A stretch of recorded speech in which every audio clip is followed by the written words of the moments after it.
Last 1 ತಿಂಗಳು 2 ತಿಂಗಳಿಂದ ರಾಘವೇಂದ್ರ ಸ್ವಾಮಿಗೆ ಒಬ್ಬರು ಈ ರೀತಿ ನೀವು ಪೂಜೆ ಮಾಡಬೇಕು ನಡ್ಕೊಬೇಕು ಅಂತ ಅಂದರು. ಆ ರೀತಿ ನಡ್ಕೊಳ್ಳೋಕ್ಕೆ ಶುರು ಮಾಡಿ 1 ವಾರದಲ್ಲೇ ನಂದು ವೀಸಾ ಸ್ಟ್ಯಾಂಪಿಂಗ್ ಆಯಿತು. ಈಗ ನೆಕ್ಸ್ಟ್ ವಾರ ನಾನು US ಹೋಗ್ತಿದ್ದೇನೆ. ಸೊ ಆವಾಗಿಂದ ನಮ್ಮ ಹತ್ರ ಆ್ಯಕ್ಚುಲಿ ಏನೂ ಇರಲಿಲ್ಲ. ಇಲ್ಲಿ ಬಂದಮೇಲೆ ನಮ್ಮ ಲೈಫೇ ಚೇಂಜ್ ಆಗಿದೆ. ನಾವು ನೋಡ್ತಾ ಇದ್ದೀವಿ, ತುಂಬ ನೋಡ್ತಾ ಇದ್ದೀವಿ. ಒಂದು ನಾನು ಲೈವ್ ಎಕ್ಸಾಂಪಲ್ ಅದಕ್ಕೆ ಯಾರಾದರೂ ಕೇಳಿದ್ರೆ ನೀವು ನನ್ನ ಫೋಟೋ ತೋರಿಸ್ಬೋದು, ಇವನು ಲೈವ್ ಎಕ್ಸಾಂಪಲ್ ಅಂತ. ಹಾಗಿದೆ, ನಂಬಿಕೆ ಇದ್ದರೆ ನಿಜವಾಗ್ಲೂ ಆಗುತ್ತೆ. ನೀವು ನಂಬಬೇಕು, ನೀವೇನು ಮಾಡ್ತಾ ಇದ್ದೀರಲ್ವ ಅದನ್ನು ನೀವು ನಂಬಿದ್ರೆ ನಿಜವಾಗ್ಲೂ ಆಗುತ್ತೆ.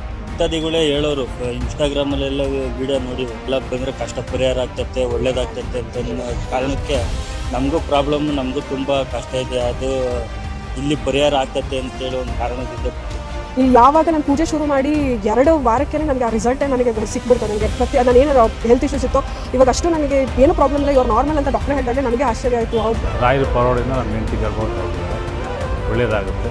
ಎಲ್ಲರೂ ಬಂದು ಬೇಡ್ಕೊಂಡು ಭಗವಂತ ಹೊರ ಕೊಡ್ತಾರೆ.